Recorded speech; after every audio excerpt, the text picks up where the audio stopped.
Intraday अगर आप bank Nifty को, भले आज निफ्टी उतनी तेजी से रिकवर नहीं किया है, लेकिन फाइनेंशियल्स, बैंक्स और एनबीएफसीज दोनों, ऐसा नहीं है कि सिर्फ banks, mid cap bank, large cap bank, financials overall, Shriram finance जैसे सब जगह आपको अच्छी गेंस नजर आ रही है। बैंक निफ्टी इंट्राडे लेके आइए डेटा साहब, बैंक निफ्टी की बात हो रही है, ये देखिए डेज हाई पे पहुंच गया है बैंक निफ्टी।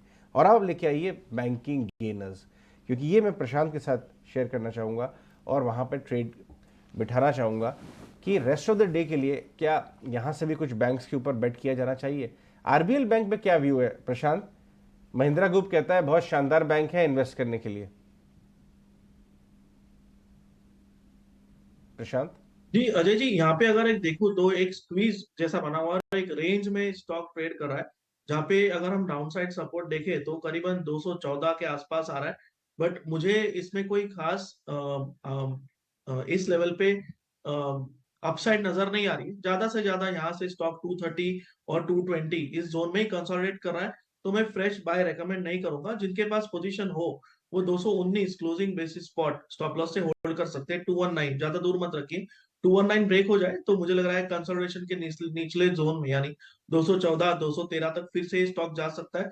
तो एग्जिस्टिंग लॉन्ग्स होल्ड कीजिए, बट फ्रेश बाय में रेकमेंड नहीं करना चाहूंगा।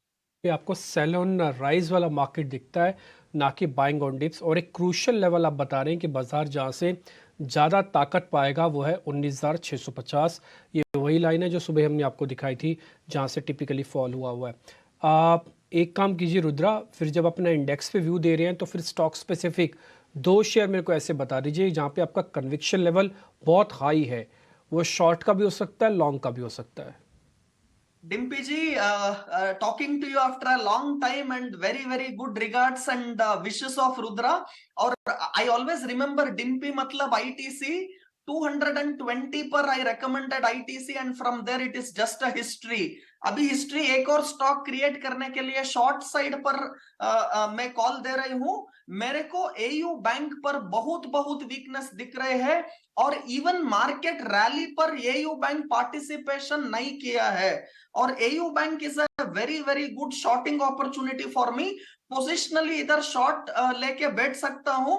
और एयू बैंक के लिए लेवल्स है 720 730 levels is a good sell on every rise.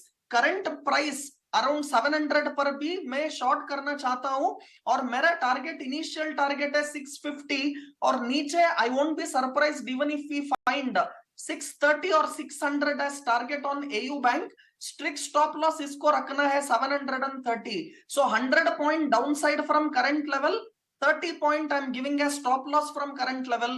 Positionally sell करके रोल ओवर करना है, दैट इज एयू बैंक।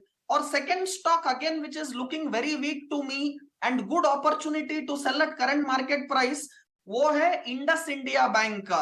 ये भी 1400 का इंपॉर्टेंट सपोर्ट लेवल्स को ब्रेक किया है और मेरे को Indus India bank is definitely sliding downwards. Risk reward eight current market price short करने के लिए बहुत अच्छा है।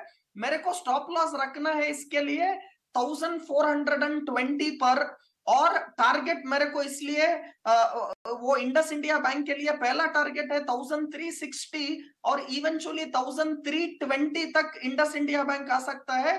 इधर भी around 80 to 100 rupee target and hardly about 20-25 rupee kind of a stop loss. 1:4 kind of a risk reward. Sell AU Bank and Indus India Bank.